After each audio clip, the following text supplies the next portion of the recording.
दर्शकों नमो नमः। आज हम जटायु शौर्यम, जो कि हमने पहले पढ़ लिया है, उस पाठ के अभ्यास प्रश्नों को करेंगे। आइए अभ्यास प्रश्नों पे सीधे। पहला प्रश्न है एक पदेन उत्तरम लिखत। तो ये प्रश्न दिए हुए हैं, इनका उत्तर एक शब्द में लिखना है। सामने मैंने उत्तर लिख रखा है, एक बार पढ़ लेते हैं। आयतलोचना का अस्ति, उत्तर है सीता। सा कमददर्श, गृध्रम या जटायु, दोनों में से कोई भी एक उत्तर आपको लिखना है। खगोत्तम कीदृशी गिराम व्याजहार, तो शुभाम इसका उत्तर होगा। जटायु काभ्याम रावण से गात्रे वर्णम करोति, तीक्ष्ण नखाभ्याम, जटायु किनसे रावण के शरीर में घाव करता है। तो अरिंदम खगादीप कतिबाहुन व्यापहरत, उस पक्षीराज जटायु ने कितनी भुजाओं को नष्ट किया? 10 वाम भुजाएं थी।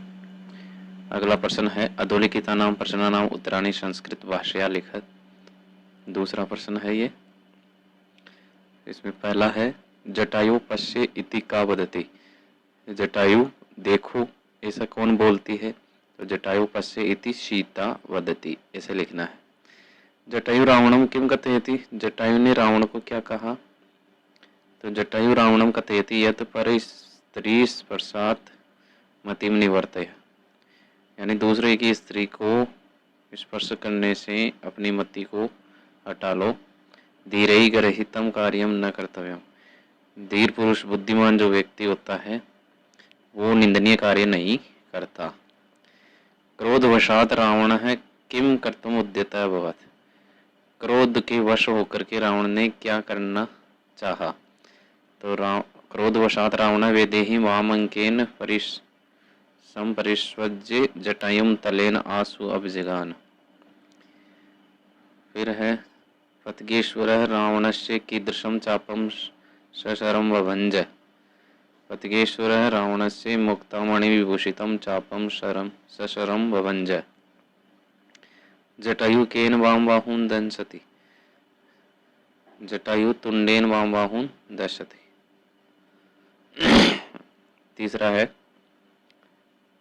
उदाहरणम अनुसृत्य णीनि प्रतिप्रयोगम कृत्वा पदानि रचयत। णीनि प्रत्यय से शब्द बनाने हैं, जैसे गुण का णीनि लगा तो गुणिन बना, और मूल शब्द जो प्रयोग में आता है वह गुणी शब्द आता है।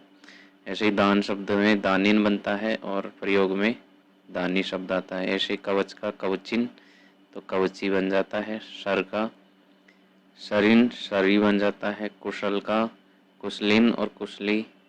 फिर धन का धनिन धनी। दंडी का दंडिन और दंडी। है इसमें आगे रावणस्य जटायुस्य विशेषणानि सम्मिलित रूपेण लिखितानि तानि पृथक पृथक कृत्वा लिखा। इस मंजूषा में जो शब्द दिए हुए हैं वो विशेषण शब्द हैं, जो कि राम और ये जटायु और रावण के लिए है। तो जो शब्द जटायु के लिए है उन्हें जटायु की शीद में लिखा गया है, और जो शब्द रावण के लिए आए हैं विशेषण, उन्हें रावण की शीद में लिखा गया है। तो देखो यहाँ शरथ है यानी रथ वाला, हताश्व जिसके घोड़े मारे गए हैं, भग्न धनुआ जिसका धनुष टूट गया है, क्रोध मूर्छित है क्रोध में पागल, ये रावण के लिए ससुर है। बाण सहित कवची कवच वाला, शरी यानी बाणों वाला, महाबल है, पतक सप्तमा, ये सारे शब्द जटायु के लिए हैं। फिर देखिए चौथा है क स्तंभे लिखिता नाम पदानाम प्रायः ख स्तंभे लिखिता, पर्यायवाची शब्द क में लिखे हुए हैं, उनके ख में लिखा गया है उसके पर्यायवाची, तो उनको मैच करना है। तो कवची का हो जाएगा कवचधारी, आंसू का हो जाएगा शीघ्र, वीरथ है यानी रथ विहीन। फिर पपात यानी गिरा, अपतत। भूवि यानी धरती पर, तो पृथ्व्याम। फिर पतग सप्तमः यानी पक्षियों में जो श्रेष्ठ है, तो ये पक्षी श्रेष्ठ है।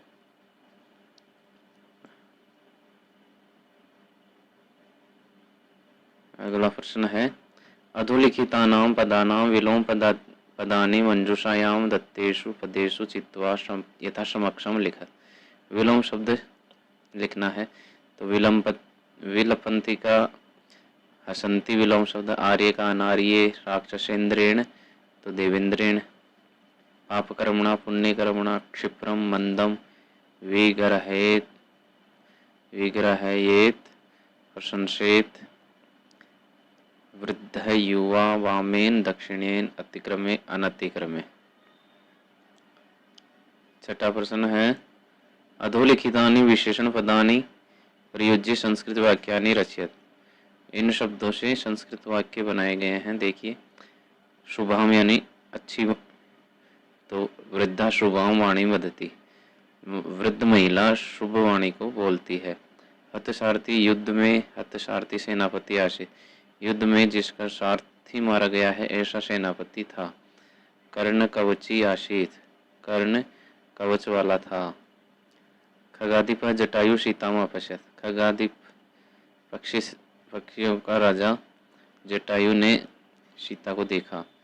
स वामेन हस्तेन लिखति, वह बाएं हाथ से लिखता है। इस प्रकार से इनसे वाक्य हमने बना दिया है। उदाहरणम अनुसृत्य समस्त पदम रचयत, समस्त पद बनाना है, समास बनाना है। जैसे त्रयाणाम लोकानाम समाहार त्रिलोकी, पंचानाम वटानाम समाहार पंचवटी, सप्तानाम पदानाम समाहार सप्तपदी, अष्टानाम भुजानाम समाहार अष्टभुजम, चतुर्नाम मुखानाम समाहार चतुर्मुखम। इस प्रकार से। और देखिए योग्यता विस्तार मैं पढ़ के सुना देता हूँ आपको। यह पाठ्यांश आदि कवि वाल्मीकि प्रणीत रामायणम के अरण्यकांड से उद्धृत किया गया है, जिसमें जटायु और रावण के युद्ध का वर्णन है। पंचवटी कानन में सीता का करुण विलाप सुनकर पक्षी श्रेष्ठ जटायु उनकी रक्षा के लिए दौड़े। वे महाबली जटायु अपने तीखे नखों और पंजों से रावण के शरीर पर अनेक घाव कर देते हैं, जिसके कारण रावण वीरत होकर पृथ्वी पर गिर पड़ता है। कुछ ही क्षणों बाद क्रोधांध रावण जटायु पर प्राण घातक प्रहार करता है, परंतु पक्षी श्रेष्ठ जटायु उससे अपना बचाव कर उस पर चंचु प्रहार करते हैं, उसके बाएं भाग की 10 भुजाओं को क्षत विक्षत कर देते हैं। आगे है भाव, ये इससे पहले भी रह गया कुछ। देखिए कवि परिचय। महर्षि वाल्मीकि आदि काव्य रामायण के रचयिता हैं। रामायण को आदि काव्य कहा जाता है। कहा जाता है कि वाल्मीकि का हृदय एक व्याध द्वारा क्रीडारत क्रौंच युगल पक्षियों के जोड़े में से एक के मार दिए जाने पर उसकी सहचरी के विलाप को सुनकर द्रवित हो गया तथा उनके मुख से शाप के रूप में जो वाणी निकली वह श्लोक के रूप में थी। वही श्लोक लौकिक संस्कृत का आदि श्लोक माना जाता है। मां निषाद प्रतिष्ठाम त्वमगमः शाश्वती ही क्षमा यत् क्रौंच मिथुनादेकम अवधि काम मोहितम।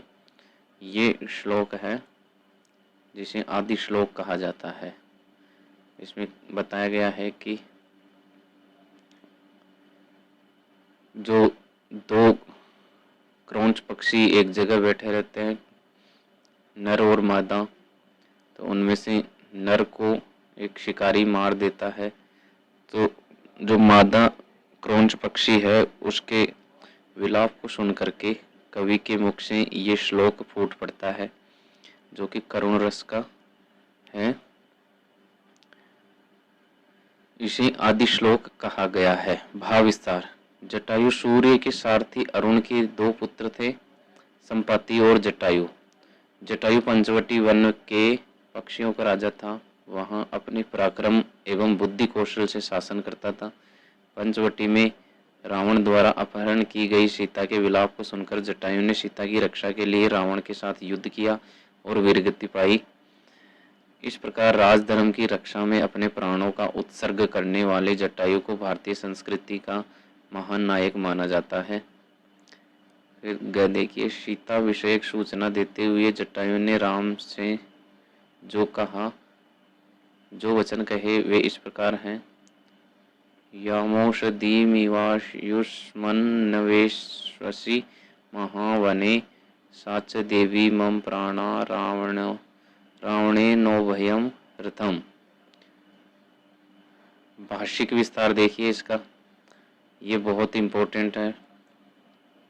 वाक्य प्रयोग करना है। गिरम छात्र मधुराम गिरम उवाच पतगेश्वर पक्षीराज जटायु पतगेश्वर अपि कथ्यते शरी रावणः निशस्त्रेण जटायुना आक्रांतः विधूये वीर शत्रु प्रहारान विधूये अग्रे अगच्छत्। व्रणान का आता है चिकित्सकः औषधीन व्रणान विरोपितान करोति। व्यपहारत जटायु रावण से बाहुन व्यपहारत आशु स्वकार्यम आशु संपादया। इसके बाद देखिए स्त्री प्रत्यय। स्त्री प्रत्यय में पहला है टाप प्रत्यय जो कि आकारांत होता है, आशेष रहता है जिसमें करुणा दुखिता शुभा निम्ना दक्षिणीया, ये टाप प्रत्यय के उदाहरण है। नीप प्रत्यय है। नीप प्रत्यय में बिलपंती यशस्विनी वेदेही कमल पत्राक्षी। ती प्रत्यय भी स्त्रीलिंग में आता है, जैसे युवती ही शब्द बना है। पुल्लिंग शब्दों से स्त्रीलिंग पद निर्माण में टाप नीप ती प्रत्यय का प्रयुक्त होते हैं। टाप प्रत्यय का आ तथा नीप का ई शेष रहता है। जैसे मूषक का टाप लगा मूषिका, बालक के टाप लगा तो बालिका, वत्स का वत्सा, हसन नीप लगा तो हसंती, मानिन में मानिनी, विद्वस में विदुषी, श्रीमत में श्रीमती, युवन में युवती ही ती प्रत्यय लग जाता है। इस प्रकार से धन्यवाद।